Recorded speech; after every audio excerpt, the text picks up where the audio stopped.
It has been way too long, way too long since we had some carnage on the channel. We've had lots of interesting failures, some spun bearings.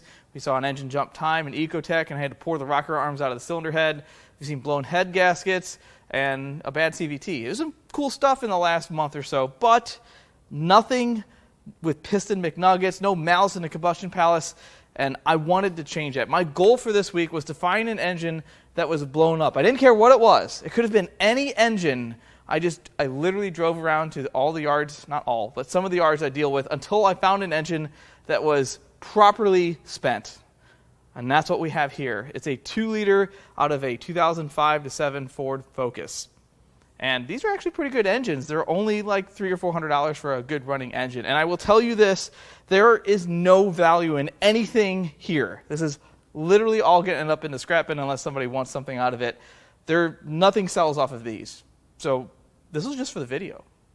This 2-liter Duratec makes about 135 horsepower, and it was found in the 2005-7 Ford Focus.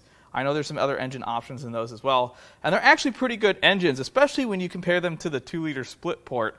The Z-Tech, which was also an engine this replaced, those are pretty good too. But the really astonishing thing about this engine is this is the first variant in North America of what eventually bred the EcoBoost engines, the 2-liter and the 2.3.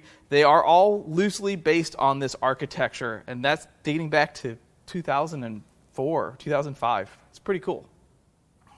This has to be one of the dirtiest and most disgusting, grimy, greasy cores I've had in a really, really long time. It's so dirty that I'm pretty sure that's the reason it's bad. The previous owner was probably confused as to where to put the engine oil. So you're supposed to pull the oil cap off, put the oil in the crankcase here, not pour it on the outside. This takes inside oil, not outside oil.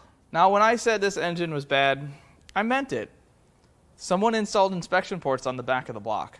And since the back is kind of hard to see when the engine's in the vehicle, they also installed one on the front. As always, let's start with the spark plugs. I mean the coils and then the plugs. Oh, so we're just gonna be like that.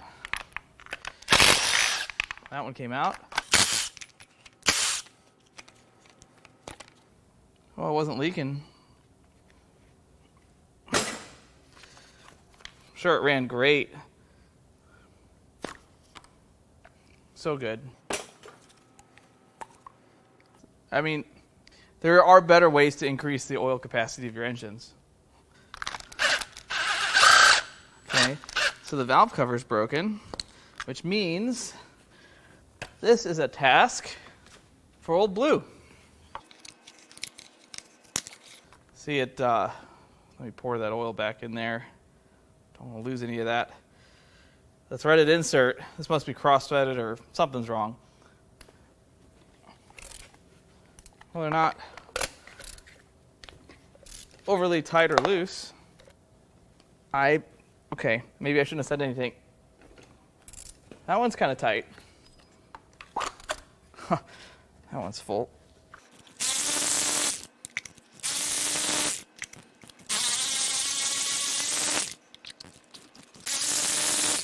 So much oil. Does this thing even have a valve cover gasket? Well, they're all the right plug. Cylinder 1 looks okay. Cylinder 2, okay. But cylinder 3 has been regapped by the piston. Now typically, pistons don't get to determine the gap of a plug unless it wants to change something. Knowing what we know, I think the best thing we can do now is try to turn the engine over because, well, I want to know. Is it locked up?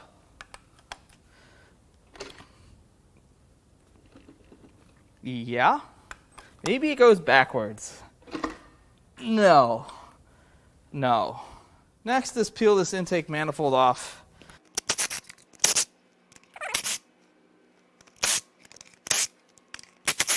No, there's got to be more. Oh no, there's one. How am I supposed to get to this? I've got a socket for this job. But first, the dipstick.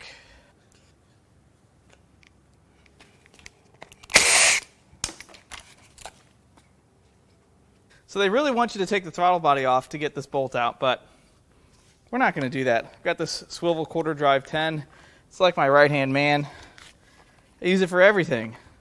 Don't take that the wrong way. I think that's it. Let's just, I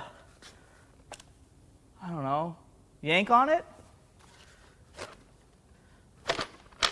Oh, I must have missed a bolt. Where's the other one? Oh, I see it. I mean, I don't really see it, but I see where it could be. Because everything's just a mess of crap. I need a flashlight for this. Yep. Turns out there's another bolt here. Now it's loose.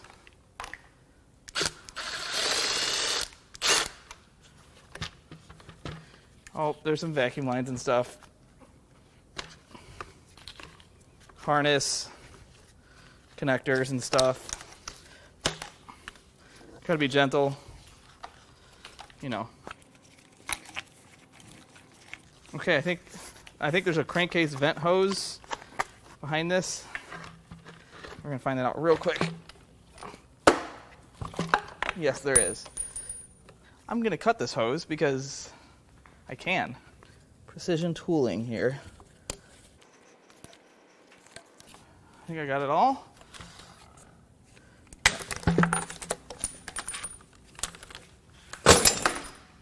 That is dirty. Cylinder 1 intake port looks pretty good. Cylinder 2, about the same. Now this is cylinder 3 that had the adjusted spark plug, and the valves are open. It doesn't exactly look great, but nothing terrible. Cylinder 4 looks alright as well. On the exhaust side, clearly sat outside. It's got some water on the top of the valve, at least rust stains. Cylinder 2. Cylinder 3 doesn't look so great. It's really wet in there. Don't. And then there's cylinder 4. Now it's time to peel the valve cover off. And to take the valve cover off, I have to remove this engine hanger because, yes.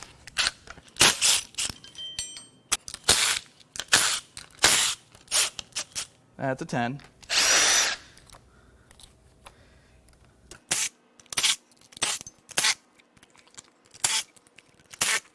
And then there's whatever this is. Oh, knock sensor maybe? Yeah, that's what that is. Just kind of making some room. I can go that way. So the bolts weren't very tight. So this cover just lifts right off. Oh yeah. Well, it does not appear to be rubber anymore. Let's see if we can fish this out and see how brittle it is. So it's really not. That makes no sense to me. Why was it leaking so bad? Unless they only changed the outside, and this one is hard as a rock. Nope. So usually they're hard as a rock and brittle, and I mean these are pretty pliable and soft. They're not perfect, but I think this just wasn't tightened down. First look under the hood, and it just looks varnished, like it wasn't well taken care of. But I don't see any, there's no sparkles really up here that I can easily see. You see something that's not so great, and that is orange silicone between the timing cover and the block. Now, that means someone's been in here. It's not supposed to be orange, and it's likely not the good orange, considering I just pulled a huge hunk of it out from between the two. Usually gray. If you're going to do this, use gray, or whatever the factory calls for. Not cheap orange. Orange doesn't have very many places. Before we start to pull the cylinder head, we need to get the timing cover out of the way. So we're going to get this stripped down, get this cover off. I know there's a 13 hiding around here somewhere. Well, that wasn't tight.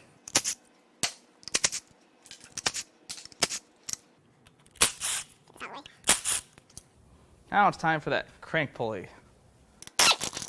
Now, these are not keyed at all. That wasn't very tight either. Now we just have a ton of 8mm bolts.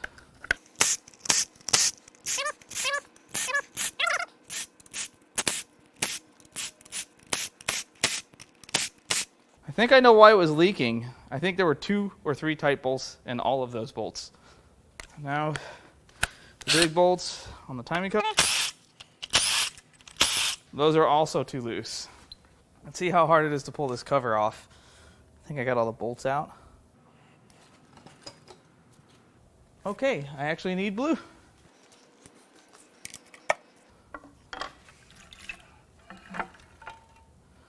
Oh my God. Too much, guys, too much. When it sticks this far into the crankcase, that's too much. It's too much of the wrong stuff. Always get you. I wonder what that stump's going to look like. So this is a little confusing because typically the only reason you'd have the timing cover off is to, I don't know, replace the timing components. And all of this looks like it hasn't been touched. The same amount of varnish on this guide here. Everything looks the way you would expect for an engine in this condition. The good news is everything is in okay condition. I don't see anything majorly wrong in the timing system. It's all very simple. Now to undo the timing system, I'm going to make the right call and protect myself with the only way I know how. And just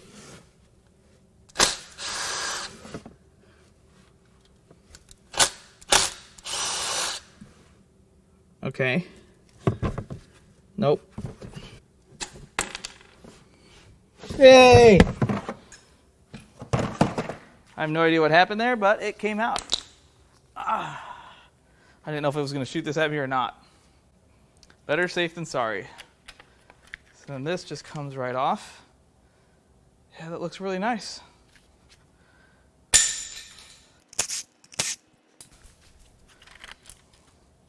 That rail looks good too.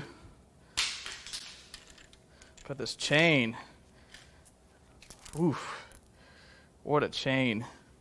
All right, we can leave all of this stuff alone till later. Let's get back to the cylinder head. Let's crack these cam caps loose.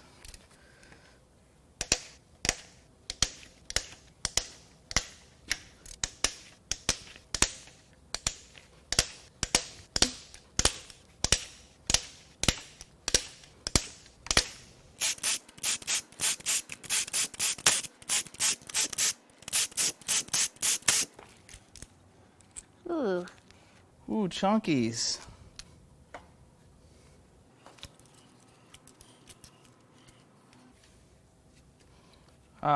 Cam is stuck.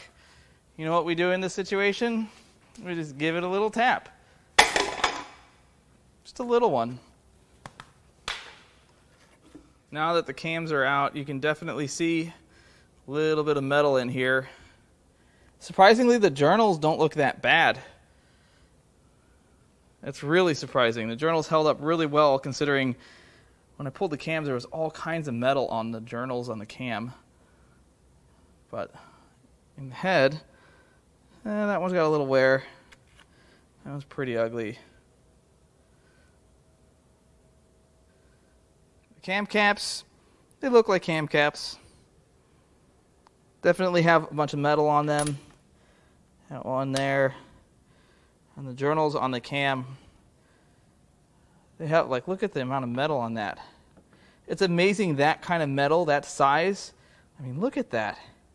Made it through the oil filter. Maybe it didn't have to. There is metal all over these cams. Same thing on the other side. Wow. Lots of metal in the wrong spot. Before we go any further and create another mess, I'm going to remove the drain bolt and drain all the juices out of this engine because I have no idea what might be in this pan. It could be completely dry. Oh, it's shiny. What is this? What kind of metal fluid is this? But I'm glad I drained it, so that would have been on the floor. Now I'm going to rotate the engine a little so that I have a little more leverage without chasing this engine around on the floor.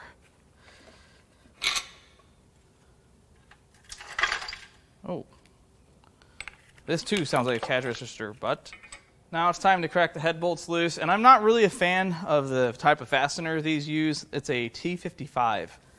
I got to be different. You know what? We're going to remove that hook because that's going to be a problem.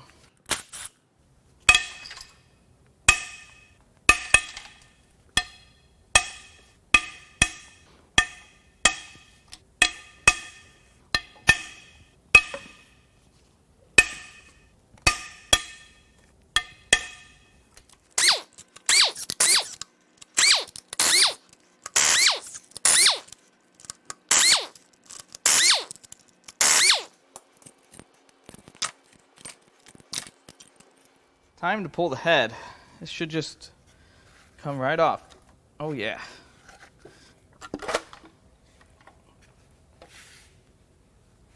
Well, I really can't see anything because the cylinders, except for one, filled with oil.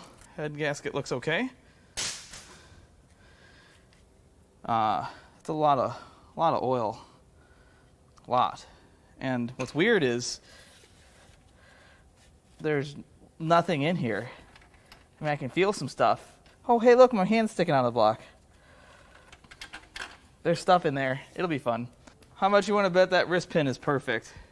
So I'm going to kind of soak up some of this oil so we can kind of see what's going on here. There's a lot of oil. A lot. Oh my, this one's like a quart of oil in this one. So cylinder 1 looks good. Cylinder 2, there's a little bit of rust. Cylinder 3, deleted. And then cylinder 4, lots of carbon, dingy, very dirty engine. The bore is just in fantastic, no, it's trash. Some pretty deep marks. I'm sure the wrist pin had a lot of fun here. And there's cylinder 1, cylinder 2, and that's where the explosion happened. Lots of deep marks in both the valves and the combustion chamber. This head is destined for the bin. Now, normally this is the point in the video where I'd flip this engine upside down and remove the oil pan, but there's a lot of stuff in the pan. It's a full load, is what I'm trying to say. So we're going to pull the oil pan with the engine upright. That way I can collect all of the engine excrement in one spot. It's all in the pan. It's much like a diaper. And no, I've never used Bengay to change my son's diaper. I meant to say A&D ointment, but my brain is, well, it's my brain.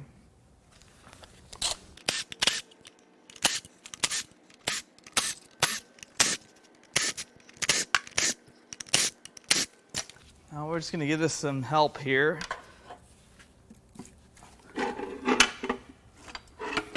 Oh, this is a heavy one. Well, yeah. Ugh. Let's go check this out. This is like the engine sampler here. You don't really know what you want, so you get a little bit of everything. There's an oil ring, a compression ring, the bottom of a connecting rod. It's perfect shape. That's part of the block. There's the reusable wrist pin, perfectly unscathed. I swear this is the strongest part of all engines. Look at that. Piston McNuggets. Look at that. Some little bite-sized pieces too. It's pretty cool. I'm sure this just blew up at idle. Oh, look. One of the rod cap bolts. There's the bottom of the connecting rod. The middle of the connecting rod, that's where the wrist pin goes. That looks like a bushing for the wrist pin. Yeah, I think that's what that is. That's, yep, I don't know what that is, part of the piston. And then this big piece, that's part of the engine girdle. Oh man, look what it did to the windage tray. That baffle, it's not a windage tray, it's a baffle, but look what it did to that. Another ring. And this is still really, it's really too heavy. There's gonna be some stuff down here. Okay, let's get this baffle out of the way.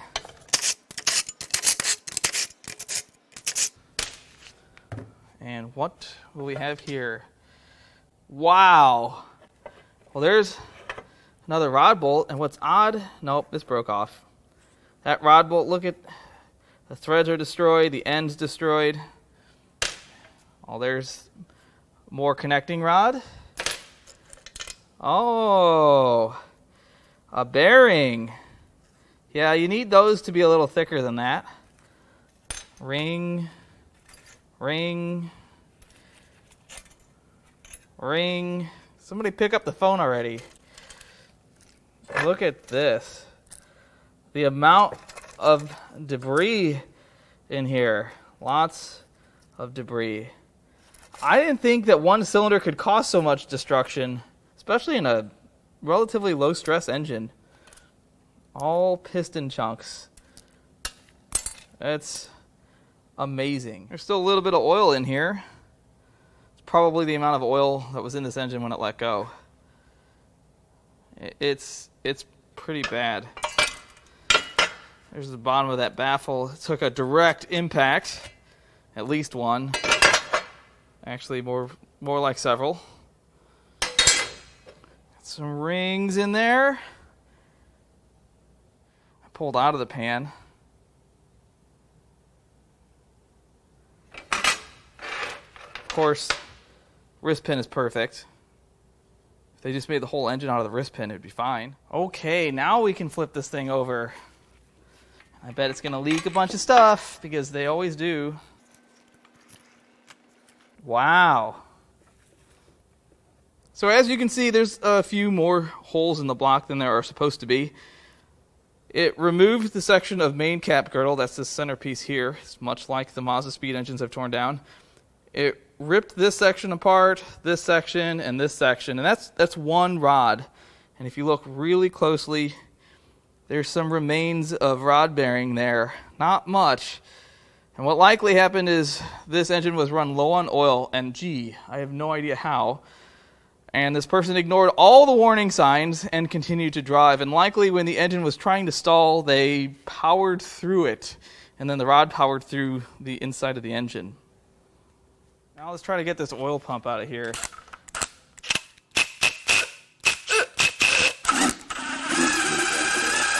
Oh, that sounds bad. I bet you there's some oil in here. If I turn this the other way, is it pumping oil out somewhere?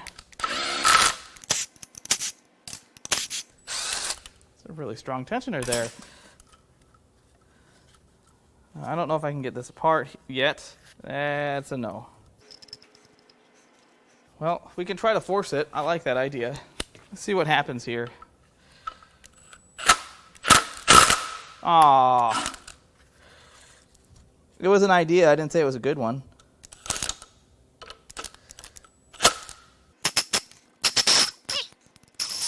All right, well, let's get the pickup out of the way, at the very least, since we're struggling with this. And normally I would take a hammer to the gear on the oil pump, but instead of that, we're just going to use these. Because these will literally cut anything, except for maybe this chain. I just need more leverage. Ooh, sparks! Ooh, sparks! I'm wearing safety glasses, don't worry. Yahtzee. Now I can slide that piece right off and into the bin. Now we need to get this out. But first, we're going to see if there's any Earl in it.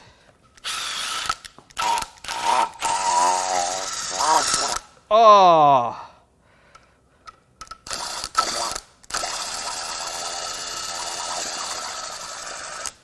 That sounds funny.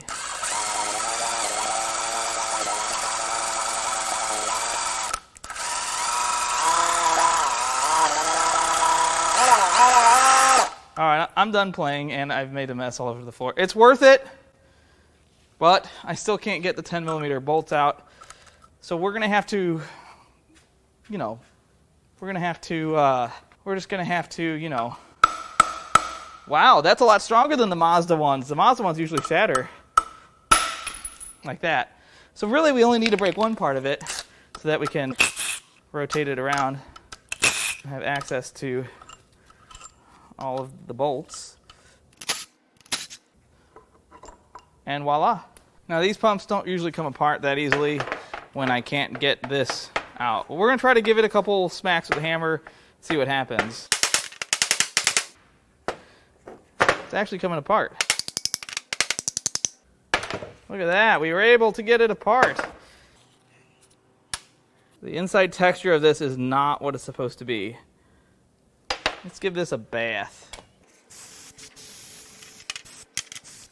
So the oil pump has some wear on the outside of this part.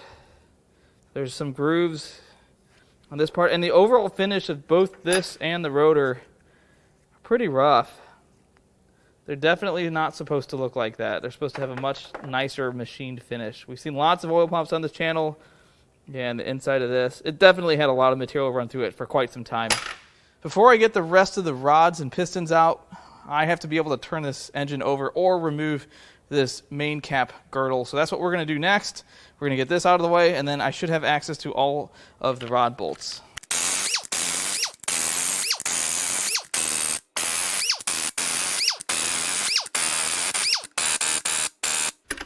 Let's try this one next. It's always one. All right, now that my compressor's filled back up, let's see if I can get a burst of air here. Yes, I need a bigger hose. That did it. I don't know how hard it's going to be to get this out because it's so messed up. You know what? Where's the hammer? Oh, it's in two pieces. So it's a two-piece, one of those two-piece units. So does this one come out easy?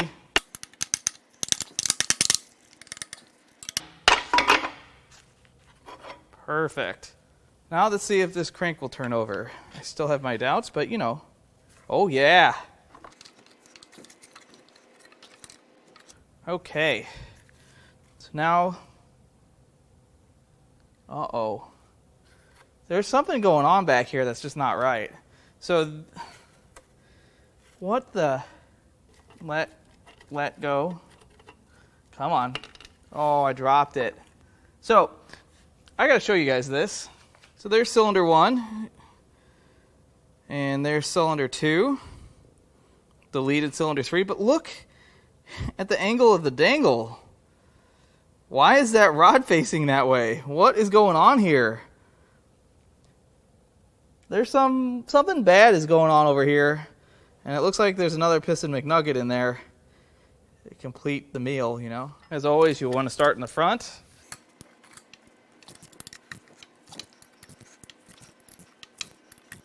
Don't understand what's going on here.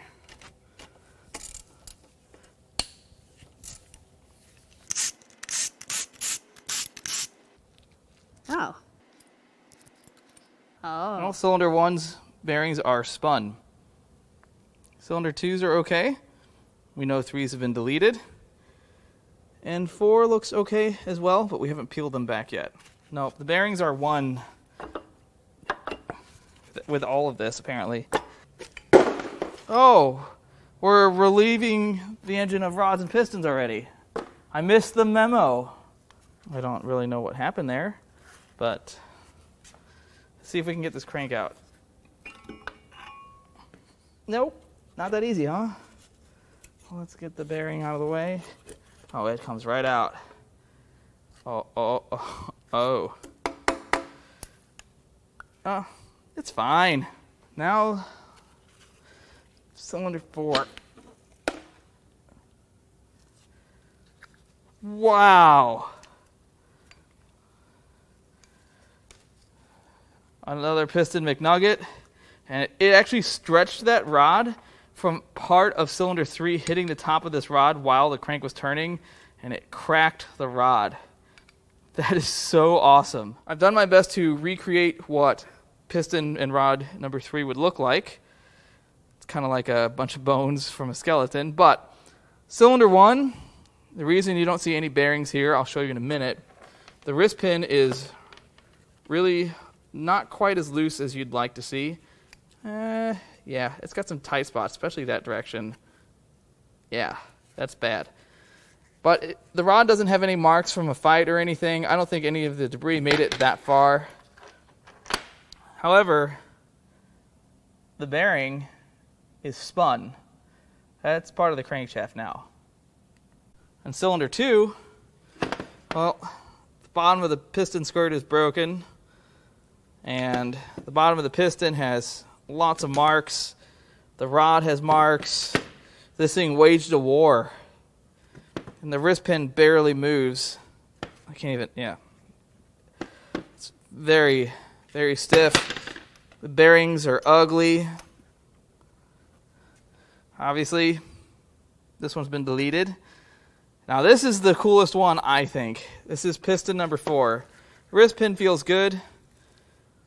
There's a little bit of marks on the bottom of the piston, but the wild thing is that rod. So what I think happened is this thing was turning, at idle or 5,000 RPM, one of the two. It was a manual, I will tell you that. So they were likely driving it pretty easily or as hard as possible. And when this let go, part of piston and rod number 3 made its way into cylinder number 4 and got lodged between the block and the top of the rod. And that stretched, the momentum of everything stretched this rod and almost broke that rod in half. That is amazing. That is a counterpiece for sure. Or maybe I'll give it away. We'll see. The bearings for that cylinder, pretty ugly, but the best of the bunch. The battering ram. As you can see, lots of marks here. There's the remains of cylinder 3's bearings. It's part of the crank now. There's even marks all the way almost to cylinder 1, but not quite. So cylinder 1 spun its bearings on its own accord. Accord. And the crank, yeah, pretty rough. The main bearings are also pretty torn up. Classic case of oil starvation, whether it was not enough or a blockage. This is the result. The block has all sorts of carnage. There's a hole in the front, hole in the back. That one's for you, Jim. A couple holes in the back. And when you get into this cylinder, it even broke a hole laterally in the block. All right, there's one more thing I'd like to do, and I want to blow air backwards through the pickup because I want to see what comes out. Do we see any orange RTV, or is it just metal, or is it something else? So I don't have my rubber-tipped one, so this one will have to suffice. All right, ready? Turn your head and cough.